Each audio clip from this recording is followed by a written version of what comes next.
মহালয়া হয়ে যাওয়া মানেই কিন্তু দেবীপক্ষ শুরু।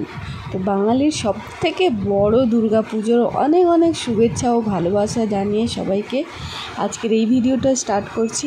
মেয়েকে দুর্গা সাজাবো, তার জন্য শিউলি ফুল কোড়াতে চলে এসেছি। তো আমার সঙ্গে আসবে বলেও বায়না করছিল, তার জন্য আমি ওকে এই দোরগোড়াটায় রেখে দিয়েছি। আর আমি এখানটা রাস্তায় কোড়াচ্ছি যাতে করে ও আমাকে দেখতে পাবে, আমিও ওকে দেখতে পাবো। এদিকে আমার ফুল কোড়ানোও হবে। এদিকে আমি শিউলি ফুল কোড়াচ্ছি আর কর্তামশাইকে পাঠিয়েছি কাশফুল আনার জন্য। প্রথমে তো কিছুতেই রাজি হয়নি যাওয়ার জন্য। যাই হোক, আমি তো ছাড়ার পাত্রী নই। আলটিমেটলি গেছে আর অনেক কাশফুল এনেও ছিল।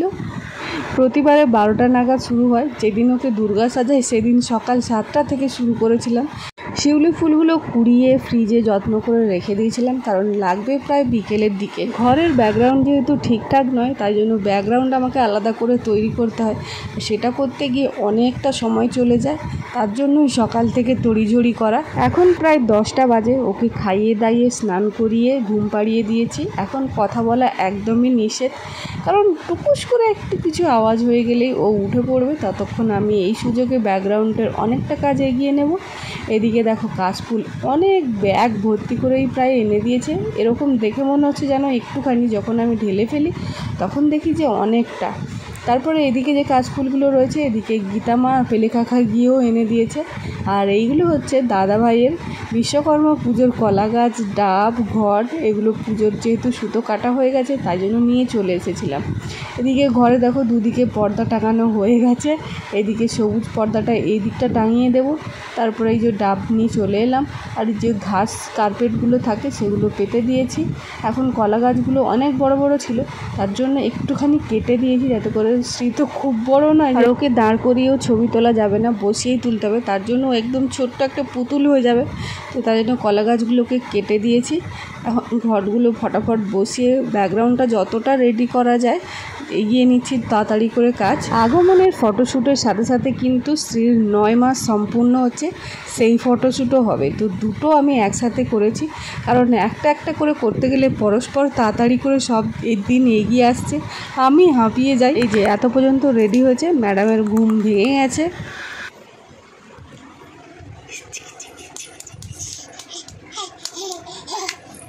ও দেখো সব কাশফুলগুলো এখন সব ঘটগুলো যে ছিল সেগুলোর মধ্যে মাটি ভরে কাশফুলগুলো লাগানো হয়ে গেছে, বাগান হবে। আর ওই যে বাবা বাবা বাবা করছে, বাবা বাবা বাবা বাবা বাবা বাবা বাবা, বলো বলো, ডাকো বাবাকে, ডাকো ডাকো, বাবা বাবা বাবা, হাসতে বলছি। পুরো ঘেমে নিয়ে কী অবস্থা। তো চলো এই গাছগুলোকে এখন নিয়ে যাই ওখানটা, নিয়ে গিয়ে সাজাই। বাবা দেখাই যায়, বাবা বাবা বাবা। এখন একটাই হয়েছে, মুখের কাছে ফোনটা গেলেই হেসে দিতে হবে, এইটুকুনি মা শিখিয়ে দিয়েছে। তারপরে যেগুলো শেখাচ্ছে সেগুলো আর নেই। যেগুলো কিছু ধরো নতুন কিছু করছে সেটা ক্যাপচার করতে গেছে, যেই ফোনটা দেখতে পেয়ে যাচ্ছে ব্যাস অমনি।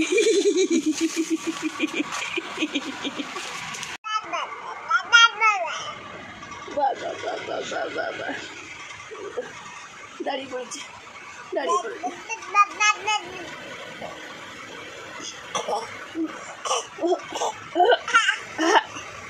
বলো আজকে আমি দুর্গা সাজবো, আজকে আমি টা টা টা টা টা টা টা টা।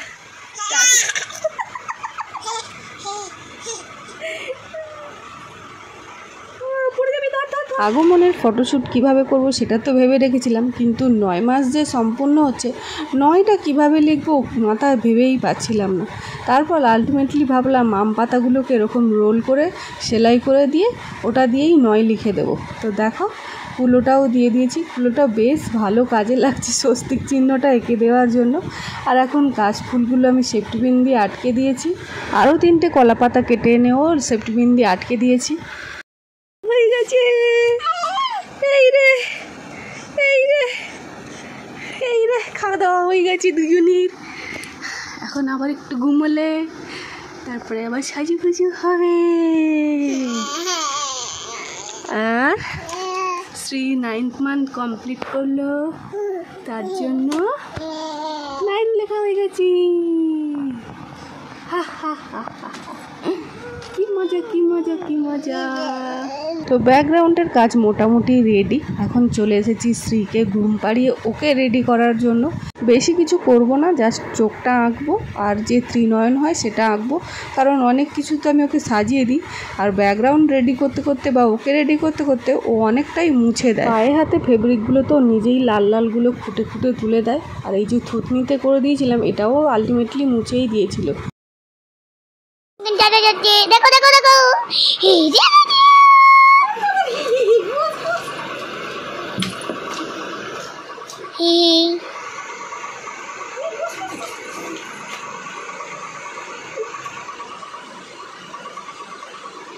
এদিকে।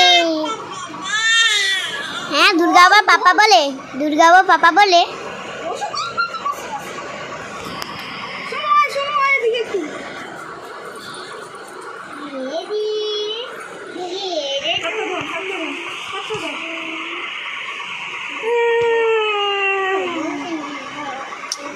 আরে অত কেন চটকাচ্ছিস ওকে? বেশি না বেশি না। হে ওরকম না, তুই চেপে পুরো বডি ধরছিস কেন? দেখি দুর্গা, দুর্গা মা সোনা সোনা মা গম্ভীর কানটা ফাঁকা ফাঁকা লাগছে।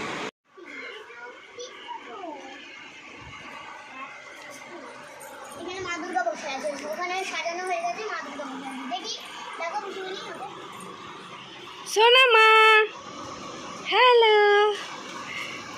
উফ কি কষ্টে যে ওকে রেডি করা গেছে পুরোপুরি। এখন মালাগুলো পরিয়ে দিচ্ছে, এগুলো সকালে আনা, কেমন একটা হয়ে গেছে, সন্ধে হয়ে গেছে এখন, তাও ফ্রিজে রেখেছিলাম। যাই হোক ও যে রেখেছে এতগুলো সাজ, এটাই ওকে অনেক ধন্যবাদ।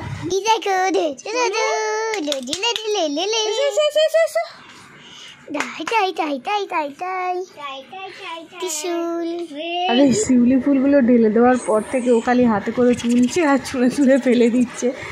তো আমার ছোট্ট মা দুর্গাকে কেমন লাগলো তোমরা সবাই কিন্তু কমেন্ট করে জানিও।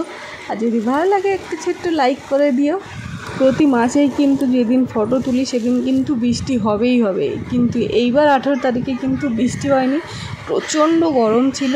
আর ওর যেরকম গরম হচ্ছে কষ্ট হচ্ছে সেরকম আমারও হচ্ছে। তা যাই হোক আমারটা বেশি বড় কথা নয়, ওর পাখাটাও চালানো যায়নি সেদিন, কারণ অন্য সময় ফটোশ্যুট হলে পাখা চলে, বাট আজকে এই কাশফুলগুলো এতটাই উড়ছে চারিদিকে, ঘরময় তো হচ্ছেই, বিছানাময় হচ্ছে, তার জন্য পাখা চালালে আরোই বেশি উড়বে, তার জন্য পাখাও চালানো যায়নি। আর এখন আমি রীতিমতো হাঁপিয়ে গেছি, ওকে যে একটু হাসাবো সেইটুকু শক্তি পর্যন্ত আমার নেই। আর এই শিউলি ফুলের ওপরে ওকে হাঁটানোটা যে কতবার করতে হয়েছে তার কোনো ঠিক নেই। যাই হোক এখানে হাগিসটা দেখা যাচ্ছে, শিউলি ফুলের ওপরে যখনই পাটা রাখছি তখনই অন্যরকম ফিল হচ্ছে। প্রথমটা তো হেঁটে নিয়েছিল, তারপরেরগুলো যতবার রিটেক নিতে গেছি ততবার পিছন দিকে পা টানতে শুরু করে দিয়েছিল। 3-4 বার হাঁটার পর তো ফুলগুলোর অবস্থাও খারাপ, চটকে একদম সেই কালো কালো হয়ে গেছিল একদম।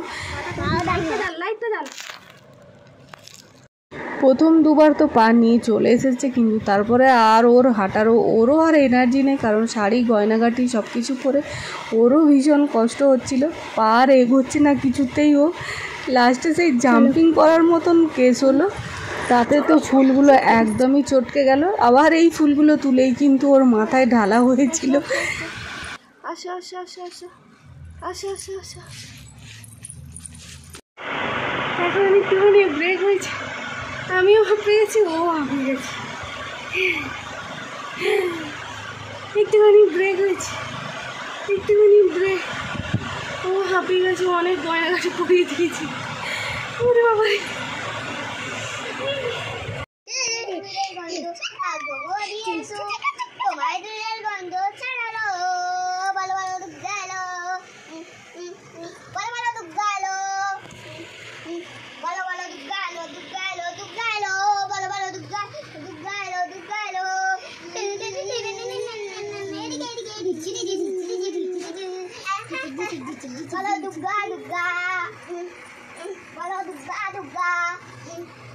এলো এলো মা দুর্গা মা, আরে এলো এলো মা দুর্গা মা, আরে এলো এলো মা দুর্গা মা।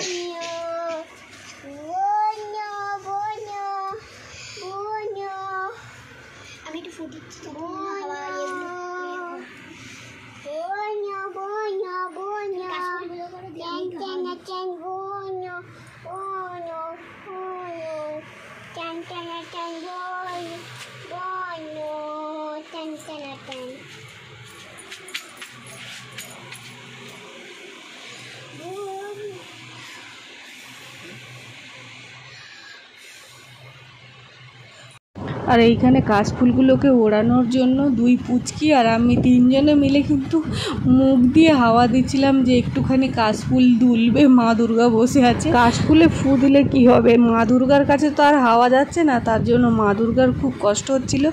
তো সবারই প্রায় কষ্ট হচ্ছিল, দুই পুচকিও অনেক হাসানোর চেষ্টা করেছে। দিয়ে উঠছে দেখে কাশফুলগুলো দুই পুচকির এত ভালো লাগছে, ওরা আবার হাতে করে বেশি বেশি করে নিয়ে ওড়াচ্ছে। আর ঘরময় আরও বেশি করে ভর্তি হয়ে গেছিলো। দুদিন শুধু জামা কাপড় বিছানায় শুধু কাশফুল ছিল আর কাশফুল ছিল। কি চোখে ঢুকে গেছে? শেষ শেষ, শুটিং শেষ।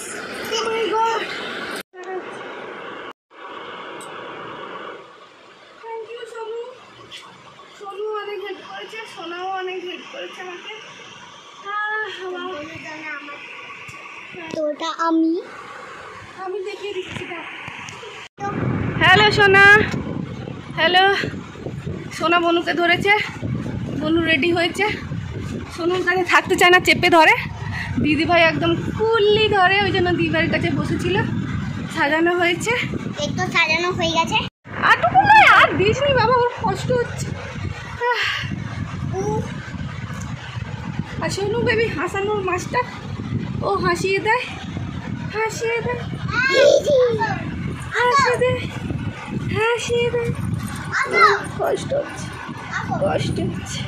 তারপর জামা কাপড় সাজগোজ খোলা শুরু করেছিলাম। দাদাভাইয়ের গলা পেয়েছে, দাদাভাইয়ের গলা পাওয়ার পর ওকে আর কে ঘরে আটকে রাখে, একদম কান্নাকাটি শুরু করে দেবে ঘুরতে যাওয়ার জন্য। তারপর চলে গেল মামার বাড়ি। সে তো শাড়ি ফাড়ি খুলবে না, আগেই কোলে উঠে পড়েছে। তারপরে বাবাকে বললাম তুমি বসো, নইলে আমি এগুলো খুলতে পারবো না। তারপর বাবা আমি দুজনে সমস্ত গয়না শাড়ি খুলে তারপরে ও গেল মামার বাড়ি। আমি তারপরে আবার পিছনে খাবার নিয়ে গেলাম। ওখান থেকে এসে আবার রান্না বসিয়ে তারপরে রাত্রে কর্তামশাই আসার পর কেক নিয়ে যে শর্ট ভিডিওটা হয় তার জন্য এখন তিনজনেই রেডি হয়ে গেছি। কর্তামশাই তো রেডি হবে না, ওকে প্রায় জোর করে পাঞ্জাবিটাও গলানো। রেডি হয়ে গেছি। যেহেতু পুজোর মরশুম তাই অন্য কোনো ড্রেস নয়, একদম বাঙালিয়ানা সাজে দুজনেই তিনজনেই রেডি হলাম। ওর এখন ওকে আবারও ওর বেনারসিটা পরিয়ে দিয়েছি, আর কপালে শুধু চোখটা রেখে দিয়েছিলাম, ওটা ঘাঁটিনি। একই দিনে না করে নিলে আবার অন্য দিন করতে গেলে আমারই ভীষণ খাটুনি হয়ে যাবে, তার জন্য জোর করে ও এখন পাঞ্জাবি পরছে। আমরা দুজন রেডি হয়ে গেছি। আর শাড়িটা পরে নেওয়ার পর ও ভাবছে মা কোথায় চলে যাবে, ওর বাবার কাছে একদম থাকবে না, পুরো একদম সেই লাফিয়ে চলে এলো আমার কাছে। তো যাই হোক, চলো এবারের কেকটা কেমন এনেছে একটু দেখিয়ে দিই তোমাদেরকে। নয়টা তো নিয়ে চলে এসেছে। এবারের কেকটা সত্যি অনেকটা কিউট, কিন্তু এর সাথে বেশ ব্ল্যাক ড্রেস পরলে ভালো হতো, কিন্তু যাই হোক এখন অন্যরকম সিচুয়েশান হয়ে গেছে। তো চলো এরপর আমাদের শর্ট ভিডিওর জন্য এখন রেডি হয়ে গেছি তিনজনে, মোমবাতিও জ্বালিয়ে নিয়েছি। সব থেকে বড় ব্যাপার হচ্ছে আমি এত দিন ধরে ফটোশ্যুট করে আসছি, কোনো দিন আমার কর্তামশাই মানে গুছিয়ে গাছিয়ে দেয় না, এনে হয়তো দিল, কিন্তু এই প্রথমবার আমার এতটাই শরীর খারাপ করে গেছিলো, মাথার যন্ত্রণা পায়ের যন্ত্রণা সব শুরু হয়ে গেছিলো। তার জন্য কিন্তু এই সমস্ত কাশফুল কলা গাছ পর্দা সব কিছু কিন্তু ও নিজে ফেলেওছে, গুছিয়েছে, পরিষ্কার করেছে। আমি একটা কিছু কিন্তু হাত লাগাইনি এইবার। আরে এসো রেডি পুরো একদম না যাবো, ওই হেয়ারব্যান্ডটা করো, হেয়ারব্যান্ডটা করো।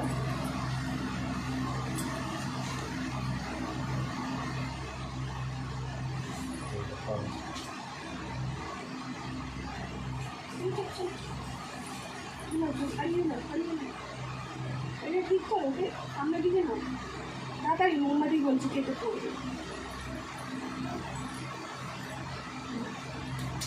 আলটিমেটলি আমি মোমবাতি নিভিয়েই দিলাম, কারণ ও ঠিক করে ধরতে পারছে না, আর গরমে দুজনে ছটফট করছে। মানে মেয়ের থেকে বাবার বেশি কষ্ট হচ্ছে, তার জন্য ও পাখা চালাবে, পাখা নেবে, এই দিকেই ওর বেশি নজর। ঝটপট করে নিলে যে নিতে যাবে সেটা নয়। তো যাই হোক, এইভাবেই আমাদের পুরো দিনটা কেটে গেল। আমার তো সকাল থেকে একদম রাত পর্যন্ত, এর মধ্যে আবার ভাতও বসিয়েছি।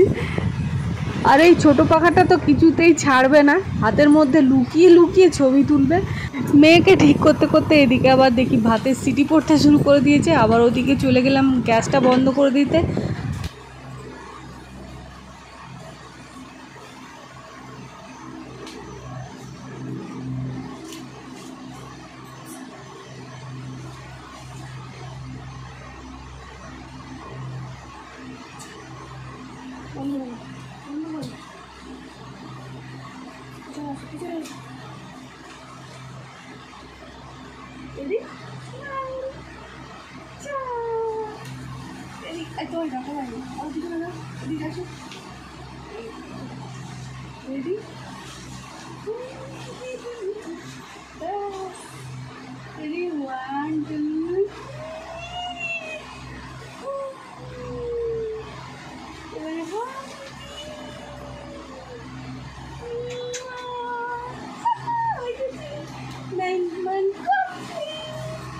উফ, অবশেষে শেষ হয়েছে। চলো দেখা হচ্ছে পরবর্তী ভিডিওতে। টাটা।